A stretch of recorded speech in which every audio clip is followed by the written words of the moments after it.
Being pregnant with my second baby wasn't easy. Being an orthodontist with morning sickness was a challenge. On this particular day, I was in my clinic after seeing one patient throwing up, seeing one patient throwing up, and my assistant was setting up for our next procedure when a freak accident happened.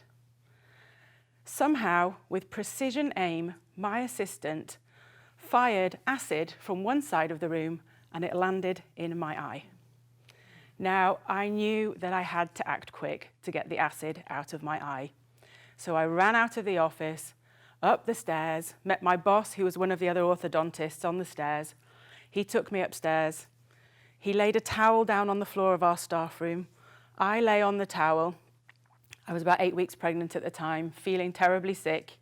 He knelt over me with water, was washing out my eye, managed to wash my hair, my face, and everything else in the process. It would have been a funny sight to see. But as I lay there, I started to cry. And it wasn't like me to start to cry, but that was the straw that broke the camel's back that day. After we'd managed to get most of the acid out of my eye, he helped me up and he said to me, "What can I do to help? Tell me about what you're feeling, and do you need a hug?" And I really needed that hug. He showed me that day what compassionate communication was all about. I felt cared for, I felt understood, listened to, and valued. Okay, I did have to go to the ER to be treated for corneal burns, but I left that place, my office, feeling cared for. And that was just the biggest example to me of why compassionate communication really matters. Compassionate communication has far-reaching benefits for yourself, your team, and your patients. Just imagine, and if you step into this scenario with me now, that your team is closer, stronger, there's less misunderstandings, and less tension. They form a loyalty to each other and to the business itself. It means they're going to be in this for the long run with you. Compassionate communication, when your patients see the result of this fabulous team that you've created, they will walk into your office and they will see a team of people who really enjoy being at work. They're going to see fantastic team spirit, and they are going to want to be a part of that with you.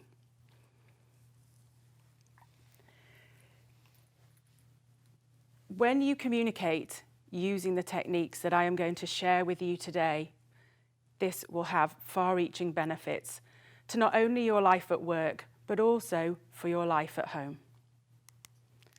There are 4 cornerstones of compassionate communication: being present, reflecting, the value of silence, and genuine curiosity.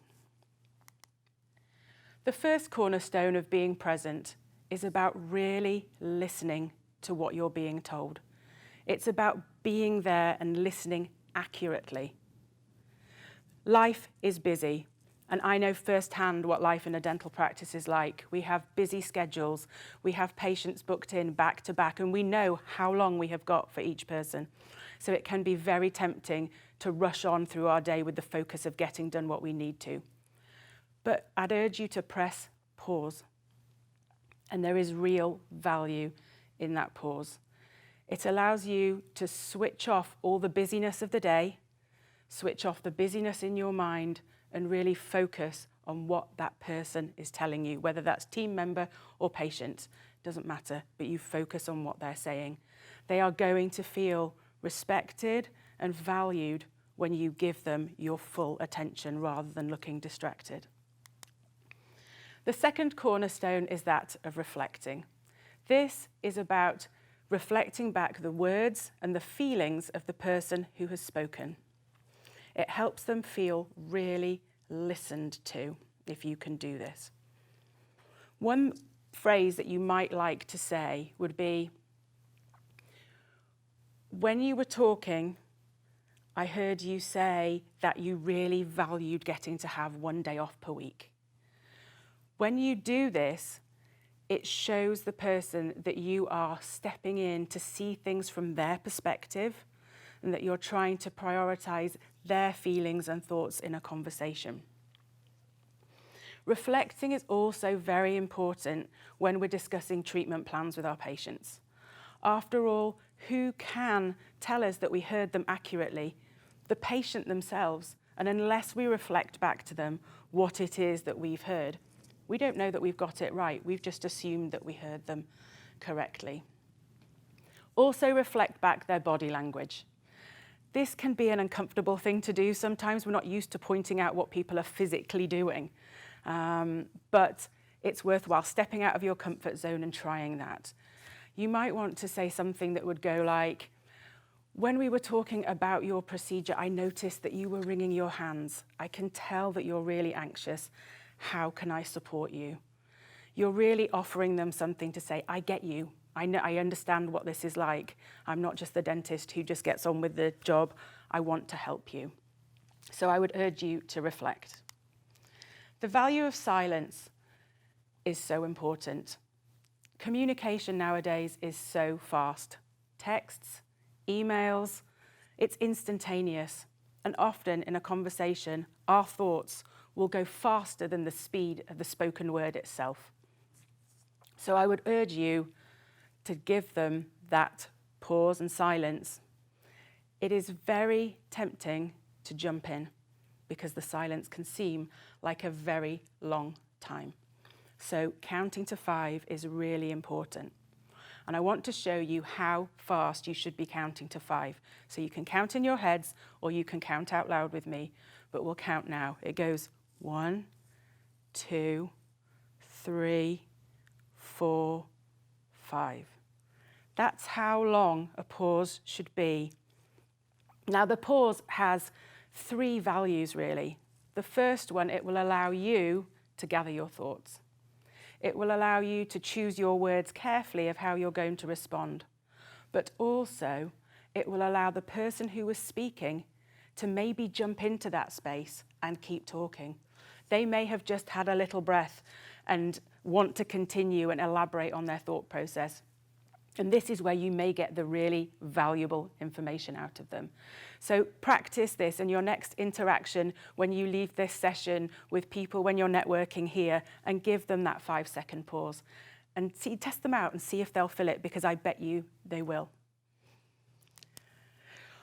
Curiosity. This is about being genuinely curious. Now, I visited my family doctor a couple of years ago, and I'd like to think that I'm pretty good at giving a medical history to a problem. And I finished my medical history. He didn't ask me one question. He didn't want to examine me. And I just couldn't believe it. And then the words that came out of his mouth were, I think I need to refer you to a specialist. You can expect to hear from them. I was shocked. What was the outcome of this interaction? Well, I didn't go back to see that family doctor again. I found someone who was interested in me. So when you're being curious, ask questions that come from a point where you really care. You really are interested in what that person is telling you. Avoid yes or no questions, where those answers will just be yes or no, because you're not going to get very much information at all from those people. One phrase that I love and use with my clients all the time and brings so much value is tell me more. This, for me, it's like winding up a little old toy and letting it go, and the patient or the team member who I'm talking to will just elaborate on what they've said. Their thought process deepens, and they get so much more out of that conversation. So the 4 cornerstones of communication were being present, reflecting, the value of silence, and genuine curiosity. And I would urge you to use these techniques in any conversation you're having. It doesn't just have to be in your dental office. And I bet you were going to see the value that you add to conversations, the responses that you get, and how people react to you. So now, as you go back out to meet everybody out there, go and try these out. and I'm going to love to hear your feedback on how positively you find this.